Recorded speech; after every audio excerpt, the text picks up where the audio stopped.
Bismillahirrahmanirrahim. Today's topic of discussion is discussion of MCQs of toxicology. तो आज की इस वीडियो में टॉक्सिकोलॉजी के एमसीक्यूज को कवर करने वाले हैं। तो आपने वीडियो को अभी से ही लाइक कर देना है, चैनल पर नए हो तो सब्सक्राइब कर देना है। सबसे पहला एमसीक्यू है गैस्ट्रिक लैवेज। गैस्ट्रिक लैवेज किस कंडीशन में कॉन्ट्राइंडिकेटेड होता है, तो आपको पता होना चाहिए कि कौन कौन सी कंडीशंस होती है। पहला तो आपको याद रखना है कि कोमा, कन्वल्जन या अनकॉन्शियसनेस होती है, इसमें गैस्ट्रिक लैवेज परफॉर्म नहीं करते। और जिसका गैग रिफ्लेक्स इम्पेयर्ड है, इसमें भी गैस्ट्रिक लैवेज परफॉर्म नहीं करते। अगर किसी ने क्रॉसिव या वोलेटाइल पॉइजन इंजेस्ट कर लिया है, इस केस में भी गैस्ट्रिक लैवेज परफॉर्म नहीं कराते। ठीक है, ओके, ठीक हो गया। अगर पेट्रोलियम, कैरोसिन या कोमा या स्ट्राइचनिन की पॉइजनिंग है, इस केस में काफ़ी ज़्यादा केयरफुल तरीके से करते हैं, या इसमें भी नहीं करते। या किसी के अंदर हाइपोथर्मिया है, इसोफेगल वायरसिस है, ठीक है, ओके, और इलेक्ट्रोलाइट इम्बैलेंस है, तो इस केस में हम गैस्ट्रिक लैवेज परफॉर्म नहीं करते। तो ये मैंने आपको कंडीशंस बताई है। तो एक कंडीशन है क्रॉसिव या वोलेटाइल पॉइजनिंग इंजेक्शन, इस केस में गैस्ट्रिक लैवेज परफॉर्म नहीं कराते। तो एग्जाम्पल, तो इसका बेस्ट आंसर आएगा, वो आएगा सल्फ्यूरिक एसिड। लेकिन एक क्रॉसिव पॉइजनिंग ऐसी है जिसके अंदर गैस्ट्रिक लैवेज परफॉर्म कराते हैं, उसका नाम है कार्बोलिक एसिड। ठीक है, कार्बोलिक एसिड की पॉइजनिंग के अंदर गैस्ट्रिक लैवेज परफॉर्म कराते हैं। ठीक है, नेक्स्ट है gastric lavage is contraindicated in poisoning with, once again MCQ दोबारा आ गया है। तो कैरोसिन, पेट्रोलियम और स्ट्राइचनिन, इन केस में काफ़ी ज़्यादा केयरफुल रहना पड़ता है, या फिर इस केस में हम करते नहीं हैं। तो इसका निमोनिक होता है PKS है। ठीक है, पाकिस्तान से आप याद रख लो, पाकिस्तान तो PKS है, या पाकिस्तान की करेंसी PKR होती है, तो PKS। पेट्रोलियम, कैरोसिन और स्ट्राइचनिन, इस केस में गैस्ट्रिक लैवेज परफॉर्म नहीं कराते। तीसरा दोबारा कॉन्ट्राइंडिकेटेड वाला एमसीक्यू है, गैस्ट्रिक लैवेज किस कंडीशन में नहीं करवाते। अब यहाँ पे लिखा हुआ है कि गैस्ट्रिक लैवेज और नॉर्मली ऐसे पॉइजन जो ओरल रूट से लिए जाते हैं, ओरल रूट वाले पॉइजन के लिए परफॉर्म किया जाता है, लेकिन मॉर्फिन इंट्रावेनस फॉर्म में हो तब इसके लिए हम कर सकते हैं। तो यहाँ पे वंस अगेन कैरोसिन है, तो कैरोसिन, पेट्रोलियम, स्ट्राइचनिन इसका नहीं करते होते। ठीक है, गैस्ट्रिक लैवेज क्रॉसिव पॉइजनिंग का भी नहीं करते। ठीक है, नेक्स्ट है एमसीक्यू नंबर 4, दोबारा गैस्ट्रिक लैवेज इज कॉन्ट्राइंडिकेटेड। तो क्रोसिव्स हैं और आपने याद रखना है पेट्रोलियम, कैरोसिन, स्ट्राइचनिन है, गैग रिफ्लेक्स है, ठीक है, हाइपोथर्मिया, इसोफेजियल वायरसिस है, या इलेक्ट्रोलाइट इम्बैलेंस है, इस केस में परफॉर्म नहीं कराते। Hemodialysis may be used for which of the following poisoning except. अब बात हो रही है हीमोडायलिसिस की। अब हीमोडायलिसिस किस वाले पॉइजनिंग में हम नहीं कर सकते। अब हीमोडायलिसिस के लिए भी आपको कॉन्ट्राइंडिकेशन बतानी पड़ेगी। तो हीमोडायलिसिस वाला पहले टॉपिक निकाल लेते हैं, फिर आपको मैं बताता हूँ। तो जिनके लिए गैस्ट्रिक लैवेज परफॉर्म नहीं कराते, उन्हीं के लिए हेमोडायलिसिस भी परफॉर्म नहीं कराएगा। ठीक हो गया, ओके। तो इसका बेस्ट ऑप्शन है kerosene oil. Haemodialysis is not done with the, तो कैरोसिन का आपने इतनी मरतबा याद कर लेना कि कैरोसिन के केस में हीमोडायलिसिस और गैस्ट्रिक लैवेज परफॉर्म नहीं करते। दोबारा हीमोडायलिसिस वाला एमसीक्यू आ गया। अब यहाँ पर कैरोसिन नहीं है, जब कैरोसिन नहीं है तो एक और पॉइजन ऐसा होता है जिनके लिए हम हीमोडायलिसिस नहीं करवाते। तो हीमोडायलिसिस तो बारबिचुरेट है, सॉरी बेंजोडाइजेपिन है, ऑर्गेनोफॉस्फेट है और कैरोसिन है। इसका निमोनिक होता है बुक को आप रट्टा मार लेना। ठीक है, ओके। तो इनके लिए आप क्या नहीं करवाते, हीमोडायलिसिस नहीं करवाते, बाकी के लिए आप हीमोडायलिसिस करवा देते हैं। तो बेंजोडाइजेपिन के लिए भी आपने नहीं करवाना। नेक्स्ट है 9th, इंडिकेशन ऑफ हीमोडायलिसिस या हीमोपॉर्फाइन। तो इंडिकेशन क्या है, ठीक है, इंडिकेशन वैसे यहाँ पर इन्होंने लिखना चाहिए था, ऑप्शन ई को सिलेक्ट किया हुआ है, लेकिन ऑप्शन ई में बेंजोडाइजेपिन पॉइजनिंग और हाइपरकलीमिया। अब इस ऑप्शन में थोड़ी सी खराबी है, तो इस एमसीक्यू को आप छोड़ दो। नेक्स्ट है poison is a substance introduce in the body to produce all of the following. Poison का मेन पर्पस क्या होता है। पॉइजन का मेन पर्पस है कि उसके अंदर उसकी हालत खराब हो जाए, उसमें डिजीज आ जाए, डेथ आ जाए, लेकिन साइड इफेक्ट के लिए कोई भी पॉइजन नहीं दिया जाता।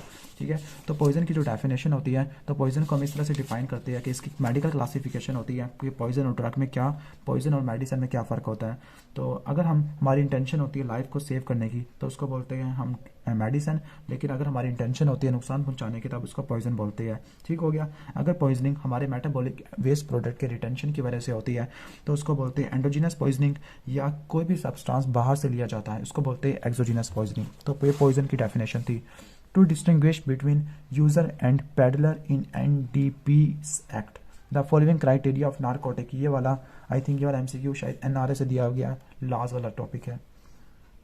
अब रट्टा मार लेना कि NDP एक्ट के अंदर किस क्राइटेरिया को फॉलो किया जाता है, क्वांटिटी वाले क्राइटेरिया को फॉलो किया जाता है। डोज और क्वांटिटी, डोज और क्वांटिटी के अंदर मजीद कुछ हेडिंग आ जाती है। डोज का इफेक्ट क्या है, इडियोसिंक्रेसी क्या है, एलर्जी क्या है, हैबिट क्या है, सैनर्जिज्म क्या है, कोमुलेटिव इफेक्ट क्या होता है। तो ये चीज़ें आ जाती है डोज की क्वांटिटी के अंदर। The definition of cosmetic substance include the following accept.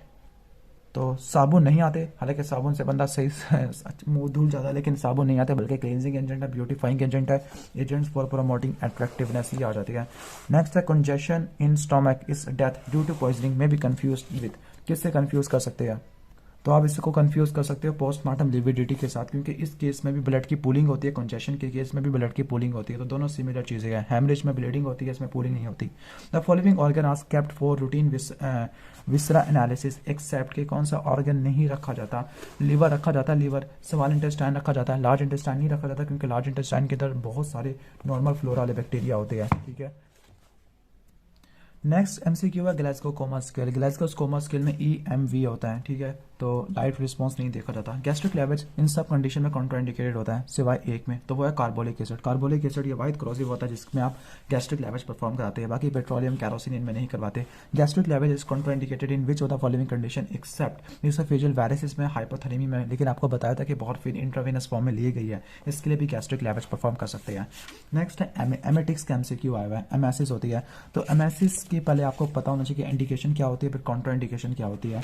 जो एमेटिक्स होती है द प्रोसेस ऑफ वॉमिटिंग होती है, तो इसकी इंडिकेशन ये है कि पेशेंट कॉन्शियस होना चाहिए और पॉइजन की इंजेक्शन 4 से लेकर 6 घंटे के अंदर होने चाहिए। तो इसकी कॉन्ट्रा इंडिकेशन है कोमा, कन्वलियर, अनकॉन्शियसनेस है, इम्पेयर्ड गैग रिफ्लेक्स है, क्रोसिव या वॉलेटाइल पॉइजन है, प्रेगनेंसी है। तो प्रेगनेंसी वाला पॉइंट नहीं ऐड कर देना आपने, ठीक हो गया, ओके। तो emesis should be tried in which of the following, किसके अंदर नहीं करनी चाहिए? तो वही क्रॉसिव्स आती है जो गैस्ट्रिक लेवज पे कॉन्ट्राइंडिकेटेड होते हैं, इसमें भी आ जाएगी। Even after 12 to 18 hours of injection gastric lavage is useful in the which of the following except. तो एस्पिरिन के केस, यहाँ पर एस्पिरिन का वैसे लिखा हुआ था, ओके, तो बुक में एस्पिरिन का लिखा हुआ कि 12 से लेकर 18 घंटे के बाद हम फिर भी गैस्ट्रिक लेवज करवा सकते हैं, बाकियों के लिए 4 से लेकर 6 घंटे है, या एमएसएस कॉन्ट्राइंडिकेटेड होती है, या बेबी 6 महीने से पहले का इसमें भी कर सकते हैं, ठीक है, या मॉर्फिन इंट्रावेनस रूट से दी गई है। तो इसका आंसर आई थिंक एस्पिरिन आना चाहिए, आर्सेनिक नहीं बनता। नेक्स्ट है following are mechanical antidote except, कौन सा सारे मैकेनिकल एंटीडॉट होते हैं, कौन सा नहीं होता? तो आपको पता होना चाहिए एंटीडॉट की कुछ टाइप्स होती है, ठीक है। तो एंटीडॉट्स को हम तकरीबन 6 कैटेगरी में डिवाइड कर देते हैं, ठीक है। एक होता है यूनिवर्सल, एक होते हैं मैकेनिकल, एक होते हैं केमिकल, एक होते हैं फार्माकोलॉजिकल या फिजियोलॉजिकल, एक होते हैं चिलेटिंग, एक होते हैं डिस्प्रोपोर्शनल। डिस्प्रोपोर्शनल पॉइजन के फार्माकोकाइनेटिक के साथ इंटरेक्ट करते हैं। फॉर एग्जांपल पैरासीटामोल पॉइजनिंग के अंदर एन-एसिटाइलसिस्टीन दी जाती है। चिलेटिंग एजेंट ये चिलेट कर लेते हैं हैवी मेटल्स को। फार्माकोलॉजिकल के अंदर इफेक्ट्स प्रोड्यूस करती है डिफरेंट। केमिकल के अंदर हार्मलेस इनसॉल्युबल कंपाउंड बना लेते हैं बाय ऑक्सीडेशन। मैकेनिकल के अंदर इनकी एब्जॉर्प्शन को इम्पीड कर देते हैं। यूनिवर्सल जब करते हैं जब 2 या 2 से ज़्यादा पॉइजन मिलाए गए हो, या कौन सा पॉइजन दिया गया हो हमें कुछ नहीं पता, ठीक है। तो कौन से मैकेनिकल एंटीडोट या फिजिकल एंटीडोट है एक्सेप्शन, ठीक है। तो जो चाक वाला पाउडर होता है वो एक्टिवेटेड चारकोल होता है, ठीक है। बल्कि फूड्स, बनाना, फैट्स ये आ जाती है, ऑयल्स है, मिल्क है, एग है, एल्ब्यूमिन, ये सब चीज़ें आ जाती है, जिनको डिम्यूल्सेंट या बल्कि फूड्स कहते हैं। लेकिन जो चाक पाउडर है वो नहीं आता होता इस केस में। अब चाक पाउडर, अब क्वेश्चन ये है कि चाक पाउडर किसके अंदर आता है? तो चाक पाउडर जिसको लाइम बोलते हैं, ये केमिकल के अंदर आ जाता है। द पोटेशियम परमैंगनेट, तो पोटेशियम परमैंगनेट कौन सा होता है? तो पोटेशियम परमैंगनेट एल्केलॉइड्स और बार्बिचुरेट की पॉइजनिंग के अंदर इस्तेमाल करते हैं। ये केमिकल एंटीडॉट है जो कि हार्मलेस इनसॉल्युबल प्रोडक्ट बना के ये डिटॉक्सिफिकेशन कर देता है। चिलेटिंग एजेंट, चिलेटिंग एजेंट किस कैटेगरी से फिलफुल करते हैं? तो चिलेटिंग एजेंट ना ही केमिकल है, ना ही मैकेनिकल है, ना ही फिजियोलॉजिकल है, क्योंकि अलग अलग कैटेगरी है। तो एक ही बनता है, वो है specific receptor antagonist. Narcotic drug है, किसी काम करेंगे। रट्टा मालेना 1985 में कानून पास हुआ था। आर्सेनिक पॉइजनिंग कॉलेरा को मिमिक करती है, ठीक है, okay. Poisoning with all of the following causes construction of the people, के सारी पीपल की कंस्ट्रक्शन करवाती है, ठीक है। कौन सा नहीं करवाता? आपको पता है कि मॉर्फिन की वजह से, ऑर्गेनोफॉस्फेटस की वजह से, पोंटाइन हेमरेज वगैरह, ठीक है। तो कौन सा? आपको पता है कि मॉर्फिन शुरू में डायलेशन करवा देती है, तो जो मॉर्फिन है वो डायलेटर कराती है, मिड करवाती है, ठीक है। तो इसका बेस्ट ऑप्शन क्या आना है? मॉर्फिन आना है, ठीक है। मॉर्फिन डायलेशन करवा देती है, ठीक है। अब यहाँ पर एक थोड़ी सी कन्फ्यूजन भी क्रिएट हो गई है। वो कन्फ्यूजन ये है कि धतूरा के अंदर एट्रोपिन होता है और एट्रोपिन प्यूपिल की कॉन्स्ट्रक्शन को मिनिमाइज कर देता है। तो आई थिंक इसका आंसर धतूरा भी हो सकता था। वैसे शुरू में मॉर्फिन भी डायलेशन करवाता है, चलो ठीक है। पिन पॉइंट प्यूपिल हमेशा आपको मॉर्फिन में देखने को मिलते हैं और मॉर्फिन के अलावा ऑर्गेनोफॉस्फेट भी आना शुरू हो जाती है।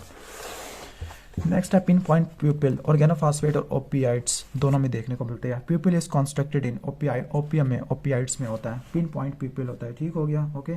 ठीक है। फर्स्ट स्टेज में डायलेटेड होता है, फिर बाद में कॉन्स्ट्रिक्टेड होता है, लेकिन वैसे पिछले ऑप्शन में धतूरा को मैं फेवरेट करार दूंगा।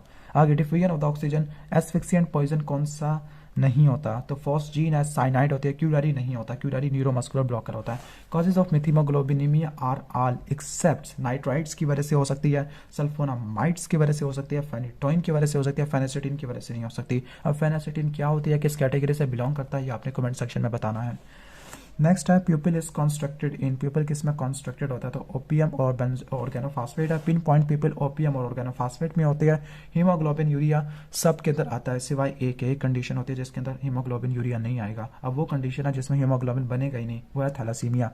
स्नेक वीना में भी आता है, आपने पढ़ा है कि लैपिड्स होते हैं, ठीक है, वाइपर्स होते हैं, वाइपर्स के केस में आता है, वी से वाइपर, वी से वैसल्स। कोलोस्ट्रीडियम वेल्ची के सेप्सिस में भी आ सकता है, कॉपर सल्फेट की पॉइजनिंग में भी हीमोग्लोबिन यूरिया, लेकिन थैलेसीमिया में बनता ही नहीं है, तो फिर आएगा क्या? ग्रीन कलर यूरिन किस में देखने को मिलता है? ग्रीन कलर जो यूरिन होता है वो आपको देखने को मिलता है किसके अंदर? ओपीसी। ओपीसी क्या चीज़ है ये आपने मुझे बताना है। कार्बोलिक एसिड जिसको फिनोल कहते हैं, उस केस में आपको ग्रीन कलर के यूरिन देखने को मिलते हैं, ठीक हो गया, ओके। ब्राउन कलर्ड यूरिन ये नाइट्रिक एसिड की पॉइजनिंग में देखने को मिलता है। Bitter almond smell hydrocyanic acid में देखने को मिलती है, हाइड्रोसियानिक एसिड या साइनाइड। गैस्ट्रिक लैवेज किन पॉइजनिंग में किया जाता है? Can be done in the poisoning. तो गैस्ट्रिक लैवेज आपको बताया था कि कार्बोलिक एसिड था, यहाँ पे उन्होंने ऑक्सालिक एसिड का वैसे फेवर किया हुआ है, हालांकि पीछे कार्बोलिक, एक बुक में कार्बोलिक एसिड है, ठीक है। तो यहाँ पर वीडियो को एंड कर देते हैं। 39 MCQ तक थे, 40 भी कर लेती है कि कैरोसिन के अंदर गैस्ट्रोलैवेज कॉन्ट्राइंडिकेटेड होता है। तो 40 MCQ तक हमने कवर कर लिया है। अगर आपको वीडियो अच्छी लगी है तो वीडियो को लाइक कर देना, चैनल पर नहीं हो तो सब्सक्राइब कर देना। मिलते हैं नेक्स्ट वीडियो में, तब तक के लिए अल्लाह हाफिज़।